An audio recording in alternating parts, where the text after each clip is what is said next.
Hello students, my name is Abhishek Sudhir.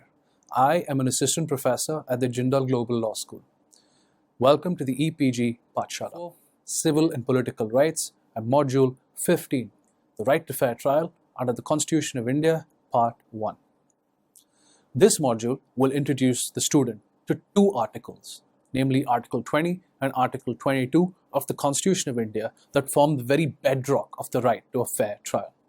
The module will first explore Article 20, Clause 1, which deals with ex post facto laws, followed by Article 20, Clause 2, which deals with the principle of double jeopardy, and finally, Article 20, Clause 3, which speaks of the prohibition against self-incrimination. The module will also briefly discuss the protections against arrest and detention in certain cases set out in Article 22. The purpose of this module is twofold. First, the module aims to give the students an overview of the constitutionally recognized components of an individual's right to a fair trial.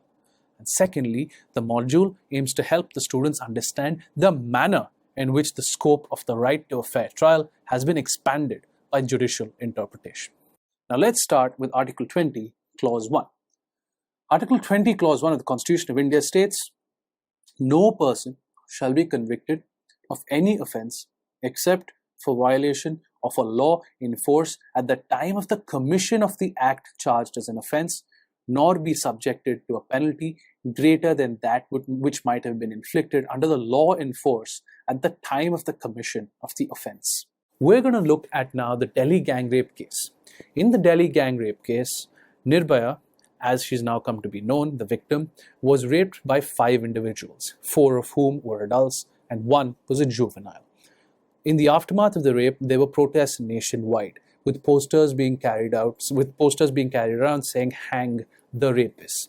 While Nirbhaya was hanging on for life, the rapists were identified and arrested. However, the police waited to file an FIR and charge them. So the police waited to charge them. The reason was this. As Nirbhaya was battling for her life, the only offense for which the police could have charged the accused was gang rape. The maximum punishment for gang rape at that time was not death. And the majority of country's citizens, the people in the nation, wanted death for the rapists. But you could not get death for the rapists. Why? Because of Article 20, Clause 1. Article 20, Clause 1 states, "No person shall be convicted of any offence except for violation of a law in force at the time of the commission of the act charged as an offence, nor be subjected to a penalty greater than that which had been inflicted under the law in force at the time of the commission of the offence." So, what does that have to do with the Nirbhaya case? Very simple. The maximum punishment at that time was not death. Therefore, you could not inflict death. Now, post the criminal law amendments in 2013, raping somebody and leaving them in a permanent vegetative state can attract the death penalty in India. In any event, Nirbhaya unfortunately passed away, and the rapists were subsequently charged with murder, convicted, and have now been sentenced to death. Protection under this article applies only to criminal cases. The protection contemplated under this article is twofold. A, protection from punishment under any law that was not enforced during the time of commission of the offense.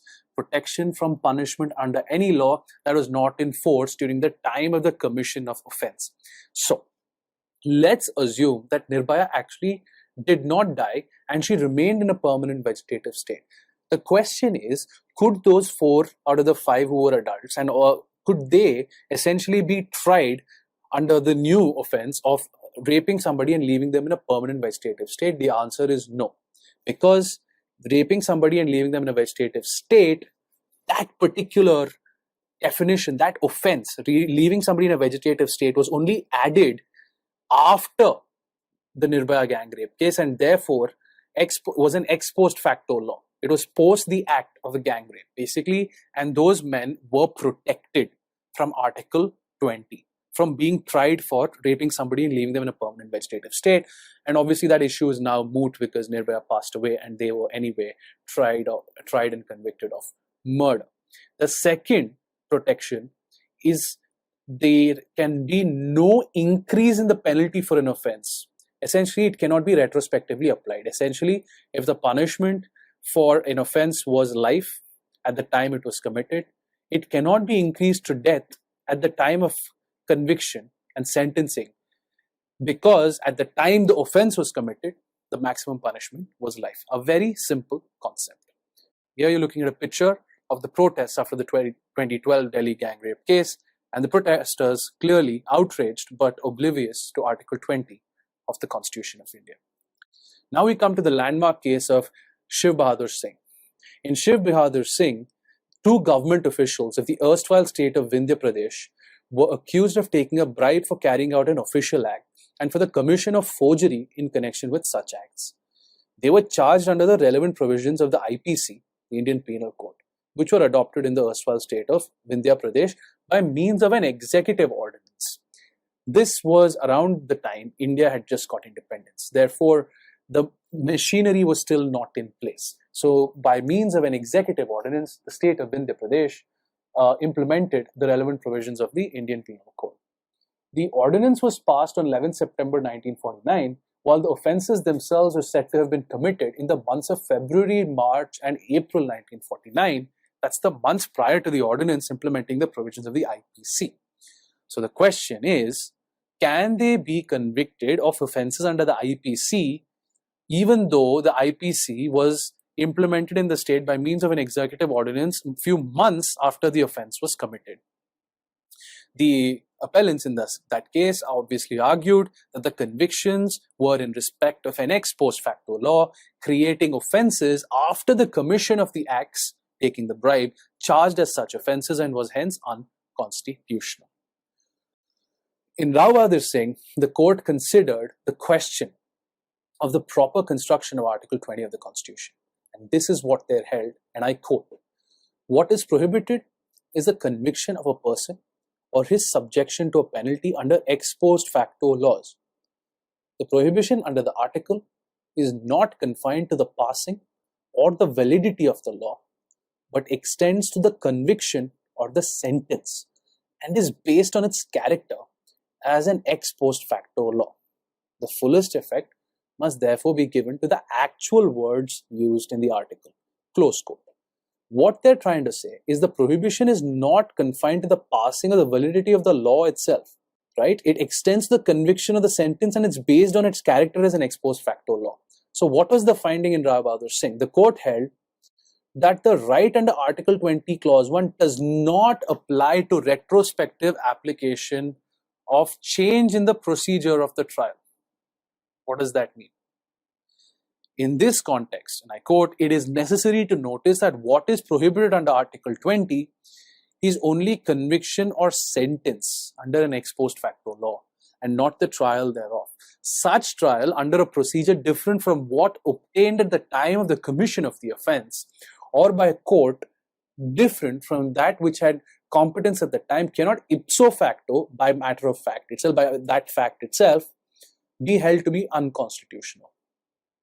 A person accused of the commission of an offence has no fundamental right to trial by a particular court or by a particular procedure, except insofar as any constitutional objection by way of discrimination or the violation of any other fundamental right may be involved." What does this mean? It's very simple. Ex post facto laws apply to two things only. They apply to the conviction and they apply to the sentence. You cannot be convicted of a crime that was not a crime when you committed that act. You cannot be sentenced to, or you cannot be awarded a punishment that is greater than the punishment that was the maximum available on the statute books at the time of the commission of the offense. Ex post facto laws do not apply to procedure. What does that mean? If a law is passed with retrospective application altering the procedure of rape trials, that protection of ex post facto laws does not extend to procedure. It only extends to the substantive law. The substantive law in the sense that the elements that make up the offense must have occurred when the law made that an offense. Rape of a woman, leaving her in a permanent vegetative state. That is substantive. The elements there are twofold. There must be rape, i.e. no consent, and the consequence of the rape is that the victim is in a vegetative state. If both of these elements are satisfied, yes, if both of these elements, so rape without, that is no consent, and the victim in a vegetative state, a consequence of the rape, are satisfied, then the offense is made out. But if both of these elements are satisfied, but they were satisfied at a time when raping somebody and leaving them in a vegetative state was not an offense, then the ex post facto law protection applies. But the ex post facto law protection does not apply if raping somebody in a vegetative state, the offense takes place when it is an offense under the law and the procedure is altered. Ex post facto law does not apply to the trial procedure. It only applies to the conviction and the punishment. I hope that clarifies things. Now let's come to the other important case in this respect, Kedarnath Bajoria v. West Bengal.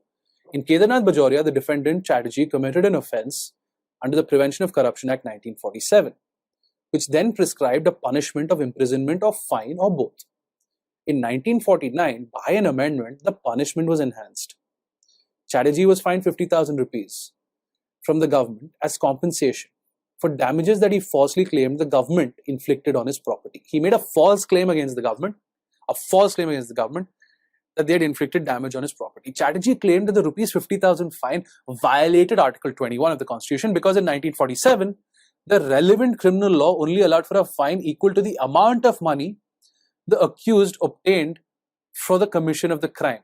So essentially what happened was that Chatterjee was fined 50,000 rupees, but he accepted 47,000 rupees, 550 from the government as compensation for the damage that he falsely claimed was caused by the government to his property. By fining him 50,000 rupees, which is more than 47,550, the Chatterjee claimed that violated Article 20, Clause 1. However, at the time of his trial in 1950, the relevant statute enacted in 1949 allowed for increased fines. The court agreed with Chatterjee's claim and set aside the excess fine. The Supreme Court held that the enhanced punishment would not be applicable to the offense committed in 1947 because of the prohibition contained in Article 20, Clause 1. Basically, what the court said was this: you commit an offense, the punishment for that offense is 10 rupees on June 1st, 2015. You are convicted on July 1st, 2015, and you're asked to pay a fine of 15 rupees because between June 1st and July 1st, between you are committing the offense and you're being convicted, the law was amended to increase the fine from 10 rupees to 15 rupees. The maximum fine you can pay is 10 rupees, not 15 rupees. Because if you're asked to pay 15 rupees, that is an ex post facto law, and that is unconstitutional. It's a violation of Article 20, Clause 1. Now we come to Article 20, Clause 2, the principle of double jeopardy. The principle of double jeopardy is safeguarded under Article 20, Clause 2 of the Constitution, which prohibits prosecuting or punishing a person for the same offense more than once. What does that mean? Let's look at the Supreme Court's analysis in Maqbool Hussain v. State of Bombay. And I quote, Article 20, Clause 2 incorporates within its scope the plea of autrefa acquit as known to British jurisprudence, or the plea of double jeopardy as known to the American Constitution, but circumscribed it by providing that there should be not only a prosecution but also a punishment in the first instance in order to operate as a bar to a second prosecution and punishment for the same offense. So what is the Supreme Court trying to say here? What they're basically trying to say is that there should be not only a prosecution but also a punishment in the first instance in order to operate as a bar to a second prosecution and punishment for the same offense. So let us say Salman Khan is tried for slapping Shah Rukh Khan. He is tried for assault. Essentially, there is a trial. But midway through the trial, Salman Khan is discharged. What does that mean? There has been no acquittal. There has been no conviction.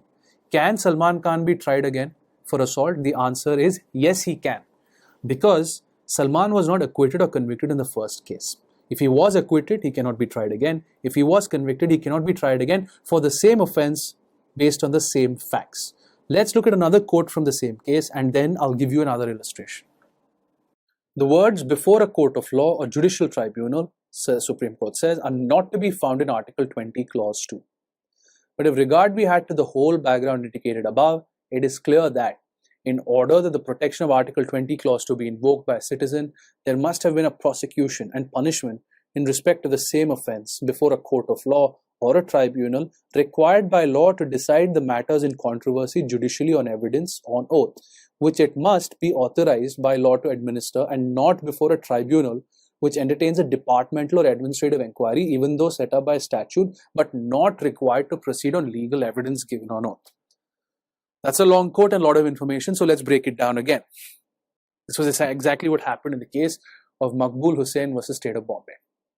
In the case of Maqbool Hussain, the accused was found in possession of undeclared gold, and the customs authorities thereupon took action under the Sea Customs Act and confiscated the gold. The owner of the gold was, however, given the option to pay, in lieu of such confiscation, a fine of rupees 12,000, which option was to be exercised within 4 months of the date of the order. Nobody came forward to redeem the gold. Later, a complaint was filed in the court of the Chief Presidency Magistrate, Bombay, and against the appellant, charging him with having committed an offence under Section 8 of FERA, the Foreign Exchange Regulation Act, basically. So, he was charged with committing a foreign exchange violation, having already undergone proceedings before the customs authorities. The question that arose in Maqbool Hussain before the court was whether, by reason of the proceedings taken by the Sea Customs authorities, the appellant was already prosecuted and punished for the same offence with which he was charged in the court of the Chief Presidency Magistrate, Bombay. The court held emphatically that the Sea Customs authorities were not a judicial tribunal, and the Sea Customs Act does not constitute a judgment or an order of a court or judicial tribunal necessary for the purpose of supporting a plea of double jeopardy. Again, it was merely administrative in nature, not judicial. Customs authorities do not have the power to take evidence on oath. They do not have the power to send somebody to prison, essentially. They imposed a fine. They essentially imposed a fine, right, of rupees 12,000 under the Sea Customs Act, and they confiscated the gold. That's all they did. They did not deprive the appellant of his liberty. So essentially, the court held that he could subsequently be tried by the Chief Presidency Magistrate in Bombay. And therefore, when the customs authorities confiscated the gold in question, neither the proceedings taken before the Sea Customs authorities constituted a prosecution of the appellant, nor did the order of confiscation constitute a punishment inflicted by a court or judicial tribunal on the appellant. By now, all of this should be amply clear to you. So quickly, the Code of Criminal Procedure, Section 300, extends the protection to persons acquitted by a court.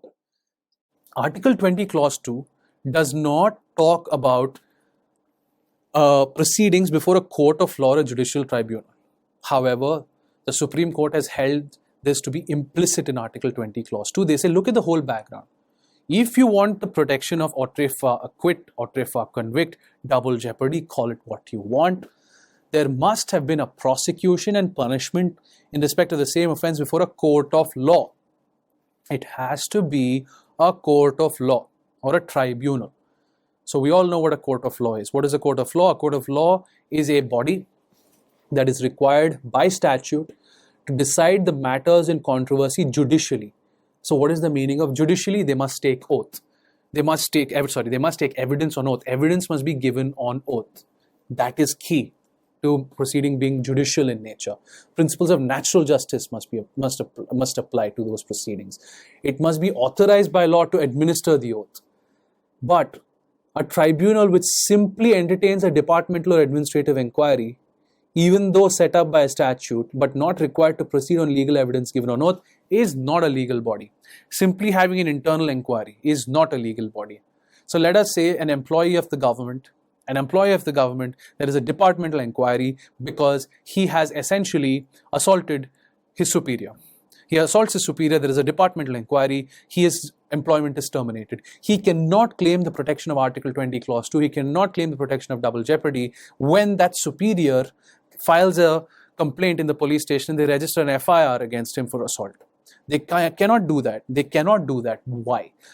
That he cannot claim that protection. Why? Because the departmental inquiry was not a legal body. It wasn't that dispute was, or rather the adjudication was not judicial in nature.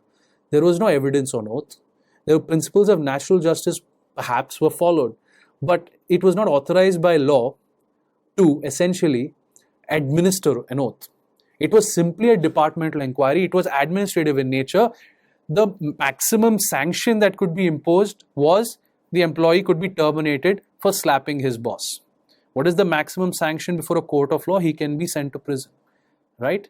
And if he is acquitted of slapping his boss or convicted, if he is acquitted or convicted, then he cannot be acquitted or convicted again. And he cannot claim that he cannot be tried in the first place because the departmental inquiry already did so. The department inquiry was not a judicial body. It was not a court of law or a judicial tribunal, and the protection of Article 20 Clause 2 does not apply to such bodies when there is a decision that is adverse to your interest that is taken by them. Therefore, Section 300 states that a person acquitted or convicted by a competent court may not be tried again for the same offense, thereby giving effect to the principle of autre faire acquit and autre faire convict. Here you see a poster of the film Double Jeopardy, somewhat of a cult hit in the 1990s, which dealt with the story of a woman who essentially is convicted of murdering her husband and actually finds out that her husband framed her for the murder and was very much alive while she was serving her sentence. So what does she do? She essentially escapes from prison, and actually I'll leave the rest for you to go and watch the film, and I don't want to ruin the ending for you, but it does deal with double jeopardy, so do watch it. The film stars Tommy Lee Jones. So Article 20 Clause 3. Article 20 Clause 3 embodies the principle of protection against self-incrimination. Under this article, no person accused of an offense can be compelled to be a witness against himself. One could say that this is one of the most important protections in any democratic society, the right against self-incrimination. The United States, often in movies, you will see them saying, I plead the fifth. I plead the fifth. What do they mean by I plead the fifth? What they mean by I plead the fifth is I plead the Fifth Amendment. The Fifth Amendment in the United States Constitution essentially protects citizens of the United States from self-incrimination. In the case of MP Sharma versus Satish Chandra, the court upheld a very broad understanding of the phrase to be a witness and held it to include any documentary evidence given by any person which might be self-incriminated. The Constitution only deals with persons convicted, but Section 300 essentially extends it to persons also acquitted by a court. You can say that's also constitutionally mandated. A broader reading, it's implicit. Section 300 simply states that a person acquitted or convicted by a competent court, remember, a competent court. What does a competent court mean? It's very simple. Can a person convicted of rape by a magistrate's court claim the protection of autre faire convict? The answer is no, because a magistrate's court is not competent to try cases of rape. Cases of rape must be tried by a sessions judge, by a court of sessions. Therefore, the magistrate's court is not competent. So whether the magistrate's court convicts or acquits that individual of committing rape is immaterial. He will be tried in a court of sessions, and the plea of autre faire acquit and convict cannot be invoked by him. So in State of Bombay versus Katikalu, while considering the admissibility of handwriting samples and fingerprints as against the protection from self-incrimination, they confined the meaning of the phrase to be a witness. In that case, they confined the phrase to be a witness. They held to be a witness means imparting knowledge in respect of relevant fact by means of oral statements or statements in writing by a person who has personal knowledge of the facts to be communicated to a court or to a person holding an inquiry or investigation. What does that mean? Essentially, right? They restricted the phrase to be a witness. They gave it a restricted meaning, a restrictive interpretation, restricting it to imparting knowledge orally or in writing, right? So what about handwriting samples?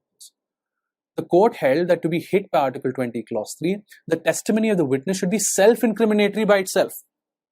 So, simply put, if you give a handwriting sample and that matches to a note at the scene of the crime, does that mean it's self-incriminatory by itself? No. The prosecution still has to prove you committed the murder.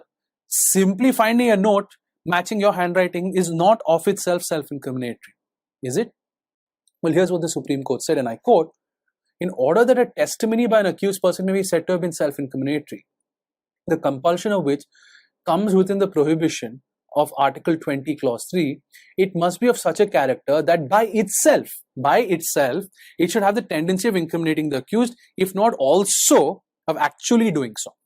Therefore, the court held the admission of handwriting samples and fingerprints were permissible. You cannot refuse to give fingerprints saying it will incriminate you, because giving a fingerprint of itself does not mean you incriminate yourself, essentially. So therefore, in that case, the court held the admission of handwriting samples and fingerprints. But a warning here, in these scenarios, especially in matters of the intersection between criminal and constitutional law, it's always a case-by-case basis.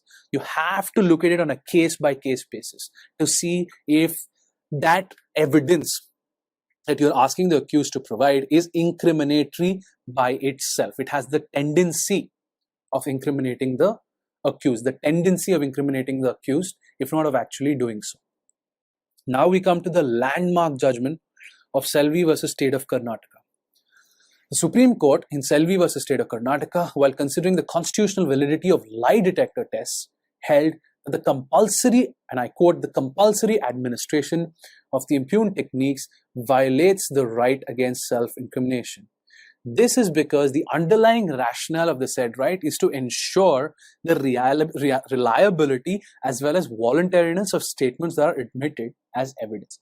Reliability, voluntariness, two requirements, right?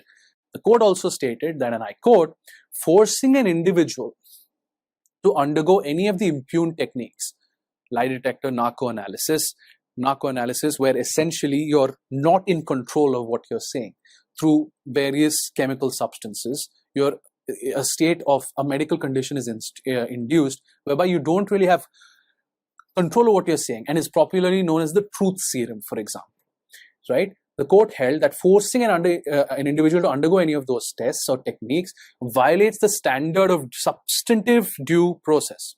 What is substantive due process? Substantive due process is due process that is just, fair and reasonable. Is it just, fair and reasonable to inject somebody with a liquid, give them a medication, or use some sort of device on them whereby they don't have control over what they're saying? That's the question.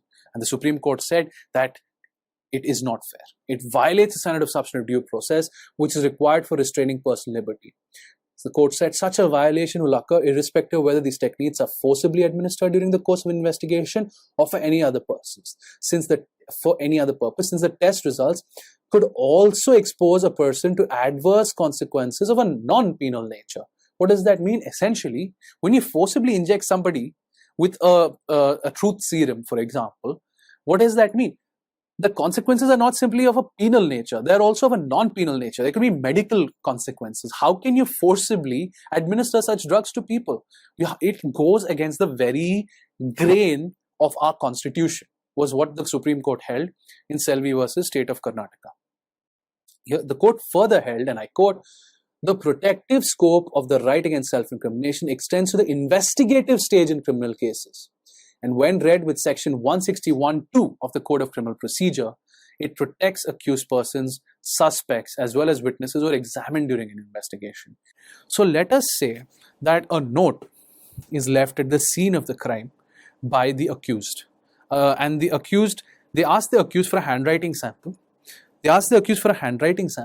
So that they can match the handwriting. Can the accused be compelled to give that handwriting sample? That is the question of the Constitution. Here you see a graphic representation of how the police, despite clear directions from the Supreme Court in Selvi State of Karnataka, conduct these tests forcibly in many instances. Now we come finally to the Nandini Satpati case. Nandini Satpati, a former Chief Minister of Orissa, was accused of embezzling funds while serving as Chief Minister of Orissa. She appeared before the Deputy Superintendent of Police, DSP Vigilance, and provided answers to written questions. She refused to answer the questionnaire on grounds that it was a violation of a fundamental right against self-incrimination. And she was charged under Section 179 of the IPC 1860, which prescribes a punishment for refusing to answer any questions asked by a public servant authorized to ask that question. So here was the issue in Nandini Satpathy. Nandini Satpathy said, no, I will not answer this question, because if I answer this question, I open up myself to possible penal consequences.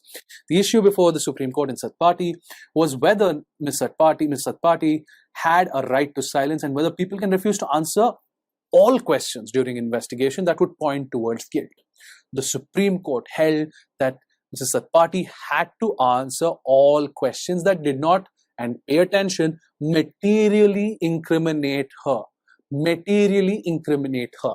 For questions she refused to answer, she was required to provide, without disclosing details, her reason for fearing that answering such questions would result in self-incrimination.